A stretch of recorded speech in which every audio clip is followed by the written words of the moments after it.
વિદ્યાર્થી મિત્રો, આપણે જે ધારાસભાની વાત કરી કે કેન્દ્રમાં પણ એના બે ભાગ છે અને કેટલાક રાજ્યોમાં પણ એના બે ભાગ છે. તો ચાલો સૌપ્રથમ આપણે કેન્દ્રની અંદર એટલે કે કેન્દ્ર કક્ષાએ જે ધારાસભા એટલે કે સંસદ છે એમાં લોકસભા વિશે માહિતી મેળવીએ. લોકસભા છે વિદ્યાર્થી મિત્રો સંસદનું નીચલું ગૃહ છે. હમણાં જ આપણે માહિતી મેળવી કે કેન્દ્ર કક્ષાએ ધારાસભાના બે ભાગ છે. એમાંથી ઉપલું ગૃહ એટલે રાજ્યસભા અને નીચલું ગૃહ એટલે આપણી લોકસભા. લોકસભાની વાત કરીએ વિદ્યાર્થી મિત્રો તો લોકસભામાં જે સભ્યો હોય છે એ પ્રત્યક્ષ મતદાનથી ચૂંટાયેલા લોકોના પ્રતિનિધિઓ લોકસભાની અંદર હોય છે. એટલે કે ભારત દેશની અંદર જ્યારે ચૂંટણી થાય છે ને લોકો જ્યારે ડાયરેક્ટ પ્રત્યક્ષ રીતે પોતાના પ્રતિનિધિને ચૂંટે છે ને આ ચૂંટાયેલા પ્રતિનિધિઓ સંસદની અંદર બેસે છે, એ સંસદનો જે ભાગ છે એ છે લોકસભા. ને લોકસભાની વાત કરીએ તો લોકસભામાં હાલની સ્થિતિએ સભ્યોની સંખ્યા છે 545 છે. આપણા ભારતની અંદર વિદ્યાર્થી મિત્રો ખાસ યાદ રાખજો લોકસભાના સભ્યોની સંખ્યા કેટલી છે તો કે 545. આ 545 માંથી બે સભ્યો છે એગ્લો ઇન્ડિયન સમુદાયના પ્રતિનિધિઓ હોય છે કે જેમની પસંદગી આપણા રાષ્ટ્રપતિ કરે છે. બાકીના સભ્યો છે એ ચૂંટણી દ્વારા ચૂંટાઈને આવે છે અને બે સભ્યો છે એ આપણા રાષ્ટ્રપતિ એની પસંદગી કરે છે.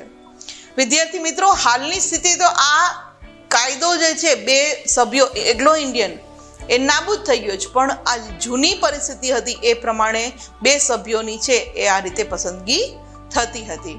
આ ઇમેજની અંદર જે આપણી લોકસભા છે કે જે સંસદનું નીચલું ગૃહ કહેવાય છે એ આપણે જોઈ શકીએ છીએ. ત્યારબાદ વાત કરીએ વિદ્યાર્થી મિત્રો રાષ્ટ્રપતિએ આપણા રાષ્ટ્રપતિ છે એ સંસદનો જ એક ભાગ છે.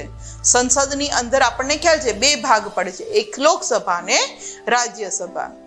જોકે રાષ્ટ્રપતિ છે એ સંસદની જ્યારે પ્રથમ બેઠક ભરાય છે એનું ઉદ્ઘાટન, પ્રવચન અને સંસદની સંયુક્ત બેઠકનું સંબોધન કરે તે સિવાય ક્યારેય હાજરી આપતા નથી. જ્યારે સૌથી પહેલા સરકાર શાસન ઉપર આવે છે એની પ્રથમ બેઠક હોય છે ત્યારે જ આપણા રાષ્ટ્રપતિ છે એનું ઉદ્ઘાટન કરવા માટે આવે છે, ત્યારે પ્રવચન આપે છે અને બંને બેઠકોનું સંબોધન કરે છે. એ સિવાય ક્યારેય આ લોકસભા કે રાજ્યસભાની અંદર આપણા રાષ્ટ્રપતિ હાજરી આપતા નથી. રાષ્ટ્રપતિ છે એ સંસદના બંને ગૃહોનું સત્ર બોલાવે છે અને ગૃહનું સત્ર બોલાવવાની સત્તા પણ એમની પાસે છે અને એને મોકૂફ રાખવાની સત્તા પણ રાષ્ટ્રપતિ પાસે વિદ્યાર્થી મિત્રો રહેલી છે. લોકસભાનું વિસર્જન કરવાની સત્તા પણ આપણા રાષ્ટ્રપતિ ધરાવે છે. આ ઇમેજની અંદર જે આપણે વાત કરી રહ્યા છે સંસદના 3 અંગો એ આપણે જોઈ શકીએ છીએ. ત્યારબાદ વાત કરીએ સંસદના બંને ગૃહોમાં ત્રણેય વાંચનમાંથી પસાર થયેલા ખરડા ઉપર રાષ્ટ્રપતિની સહી થાય ત્યાર પછી જ ખરડો છે કાયદો બને છે. કે કોઈ પણ કાયદો બને એ પહેલા એના ઉપર આખી પ્રક્રિયા કરવામાં આવે છે. કોઈ એક જ વાર કોઈ ખરડો પસાર થાય ને એ કાયદો નથી બની જતો, પણ આ ખરડા ઉપર 3 વાર વાંચન કરવામાં આવે છે.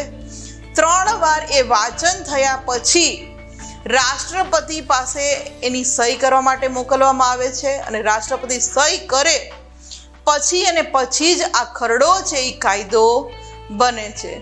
અને લોકસભાની વાત કરીએ વિદ્યાર્થી મિત્રો તો લોકસભા છે એ કાયમી ગૃહ નથી. લોકસભાની મુદત છે એ 5 વર્ષની હોય છે, સિવાય કે તેનું વહેલું વિસર્જન કરવામાં આવેલ હોય. જો શાસન ઉપર રહેલી સરકાર જો પોતે શાસન કરવામાં નિષ્ફળ જાય તો એનું વહેલું વિસર્જન થાય છે. બાકી એની મુદત 5 વર્ષની હોય છે. 5 વર્ષ સુધી એ શાસન કરે છે અને ફરી આપણા દેશની અંદર ચૂંટણી થાય છે અને ફરી લોકો પોતાના પ્રતિનિધિને ચૂંટે છે અને ફરી નવી સરકારની રચના થાય છે. એટલે આ રીતે લોકસભા છે એ કાયમી ગૃહ નથી વિદ્યાર્થી મિત્રો, એ 5 વર્ષ સુધી જ ત્યાં સત્તા ભોગવે છે. 5 વર્ષ પછી ફરી ચૂંટણી થાય છે અને ફરી નવી સરકાર આવે છે. આ ઇમેજની અંદર જે આપણે વાત કરીએ છીએ આપણા રાષ્ટ્રપતિ કે જે સૌથી પ્રથમ પહેલા હતા ડૉક્ટર રાજેન્દ્ર પ્રસાદ અને હાલના, એ બંનેને આપણે ઇમેજની અંદર જોઈ શકીએ કે જેની સત્તા રહેલી છે કે એની સહી થાય પછી જ કોઈ પણ ખરડો છે એ કાયદો બને છે. આ ઇમેજની અંદર આપણે જોઈ શકીએ છીએ. ત્યારબાદ વાત કરીએ તો ભારતીય સંસદ બંધારણમાં દર્શાવેલી મર્યાદાઓમાં રહીને જ પોતાની સત્તાઓ ભોગવે છે. કારણ કે દરેક વિભાગને જે સત્તાઓ આપવામાં આવેલી છે શાસન કરવા માટે, એ માટે એની ઉપર એક મર્યાદા, નિયંત્રણ પણ મૂકવામાં આવ્યું છે અને આ નિયંત્રણના કાયદા આપણા બંધારણમાં રહેલા છે. આ નિયંત્રણની બહાર જઈને કોઈ પણ સત્તા ભોગવી શકતું નથી. માટે જ બંધારણ છે એ સર્વોપરી છે, સંસદ સર્વોપરી નથી. કારણ કે સંસદની અંદર રહેલ વ્યક્તિ છે એને પણ બંધારણની અંદર આપેલા નિયમો નિયંત્રણમાં રહીને જ સત્તા ભોગવવાની હોય છે. અને સંસદ જે કાંઈ ઘડેલા કાયદાઓમાં બંધારણીય જોગવાઈનો જો ભંગ થતો હોય, એ બંધારણની અંદર જે જોગવાઈ આપી છે એને આધારે જ સંસદથી કાયદા ઘડી શકે છે. જો કાયદા ઘડવામાં આ જોગવાઈ જે આપેલી છે એનો ભંગ થાય, આ જોગવાઈ કરતાં એ અલગ હોય, વિસંગત હોય, તો તેને અદાલતની અંદર પણ પડકારી શકાય છે. એટલે કે અદાલતની અંદર જઈ અને કોઈ પણ વ્યક્તિ છે જઈ શકે છે કે આ સંસદની અંદર ઘડેલો કાયદો છે બંધારણથી અલગ છે, એની જોગવાઈ છે આપેલી છે એનાથી વિસંગત છે, અને અદાલતની અંદર આ રીતે પડકારે અને અદાલતને એમ ખાતરી થાય કે બંધારણની જોગવાઈઓનો ખરેખર ભંગ થઈ રહ્યો છે અને આ કાયદો છે ગેરબંધારણીય છે, તો એને ગેરબંધારણીય ગણી અને ન્યાયાલય એટલે અદાલત છે એને રદબાતલ પણ કરી શકે છે. એટલે કે એ કાયદો છે એ નાબૂદ પણ કરી શકે છે.